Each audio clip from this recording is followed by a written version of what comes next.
Subscribe कीजिए defence squad channel को और बेल आइकन को दबाइए लेटेस्ट डिफेंस वीडियोस सबसे पहले देखने के लिए।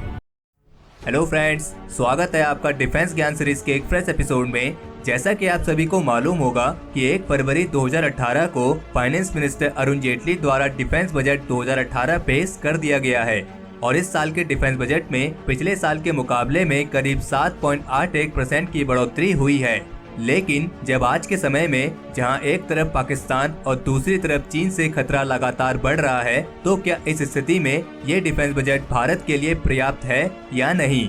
तो आज के एपिसोड में हम आपको इसी के बारे में जानकारी देंगे। So without wasting any time, let's begin.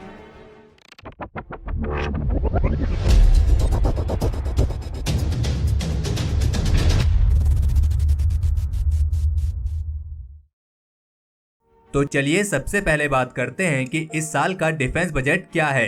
तो इस साल पेश किया गया डिफेंस बजट है करीब 2.95 लाख करोड़ रुपए, जो कि पिछले साल के मुकाबले में 7.81% ज्यादा है। लेकिन अगर इसे जीडीपी के अनुसार देखा जाए तो इस साल का डिफेंस बजट 2018 और 2019 के संभावित जीडीपी का लगभग 1.58% ही है और इसके अनुसार ये 1962 के युद्ध के बाद से अभी तक का सबसे कम डिफेंस बजट है। यानी अगर आसान भाषा में कहा जाए तो 2018 और 2019 के टोटल बजट यानी 24,42,213 करोड़ रुपए में से सिर्फ 12.10% हिस्सा ही डिफेंस पर खर्च किया जाएगा। और मिलिट्री एक्सपर्ट्स का मानना है कि पाकिस्तान और चीन की तरफ से बढ़ते हुए खतरे को देखते हुए ये डिफेंस बजट करीब 2.5% से ज्यादा होना चाहिए था। और इस साल के डिफेंस बजट में सेनाओं के आधुनिकीकरण के लिए 99,563 करोड़ रुपए तय किए गए हैं और जबकि पिछले साल यह राशि 86,488 करोड़ रुपए तय की गई थी। इस बार इसमें से कोई भी राशि वापस नहीं की गई है,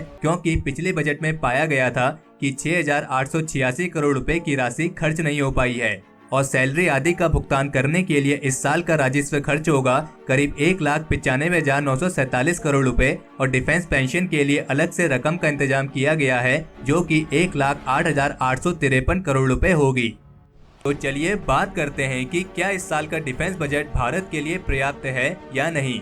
तो अगर डिफेंस बजट के पिछले सालों के आंकड़ों को देखा जाए तो औसत बढ़ोतरी करीब 10% के आसपास रही है, लेकिन हमेशा इसे बढ़ाने की मांगे भी उठाई गई हैं। लेकिन इस साल इसे बढ़ाने के बजाय इसका कम हो जाना काफी निराशाजनक है। और अगर इस साल के टोटल डिफेंस बजट को देखा जाए तो ये करीब 2.95 लाख करोड़ रुपए है, लेकिन इनमें से केवल 99,563 करोड़ रुपए ही आर्मी, नेवी और एयरफोर्स के आधुनिकीकरण के लिए इस्तेमाल किए जाएंगे। और अगर आज की स्थिति को देखा जाए तो इंडियन आर्म फोर्सेस के पास मॉडर्न और एडवांस वेपन्स की भारी कमी है और इन तीनों सेनाओं को आधुनिक बनाने के लिए एक बड़े निवेश की जरूरत है। और इस साल के डिफेंस बजट में जो 7% की बढ़ोतरी हुई है वो तीनों सेनाओं के मौजूदा सिस्टम के रखरखाव के लिए ही पर्याप्त नहीं है और बजट में चीन की चुनौतियों से निपटने के लिए भी अलग से उपाय नजर नहीं आते हैं। हालांकि डिफेंस प्रोडक्शन बढ़ाने के लिए 2 नए इंडस्ट्रियल कॉरिडोर्स का निर्माण एक अच्छी पहल है, लेकिन यहाँ पर एक बात और स्पष्ट करना जरूरी है कि डिफेंस प्रोडक्शन के पीछे केवल स्वदेशी सोच को ही बढ़ावा नहीं दिया जाना चाहिए, बल्कि सरकार को बाहर की कंपनियों को भी इन कॉरिडोर में इंडस्ट्रीज लगाने के लिए आमंत्रित करना चाहिए, ताकि वे इंडियन कंपनियों के साथ पार्टनरशिप करें और इंडियन कंपनियां बाहर की कंपनियों के साथ मिलकर अपनी कैपेबिलिटीज को और बढ़ाएं। क्योंकि इंडियन आर्म फोर्सेस को आज के समय में दुनिया के सबसे बेहतरीन और एडवांस इक्विपमेंट्स की जरूरत है और इससे कोई फर्क नहीं पड़ता है कि इन्हें कौन बना रहा है। और अगर भारत इन एडवांस और बेस्ट इक्विपमेंट्स को देश में ही निर्मित कर लेता है तो इससे अच्छी बात कोई और नहीं हो सकती है।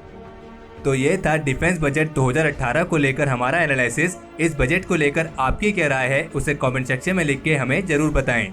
तो हमारे आज के इस एपिसोड के लिए इतना ही। अगर इस वीडियो को लेकर आपका कोई सुझाव या सजेशंस हो तो उसे कमेंट सेक्शन में शेयर जरूर करें और अगर आपको ये वीडियो पसंद आई हो तो इस वीडियो को लाइक करें और अपने फ्रेंड्स के साथ शेयर करें। और अगर आपने अभी तक चैनल को सब्सक्राइब नहीं किया है तो चैनल को सब्सक्राइब करना ना भूलें।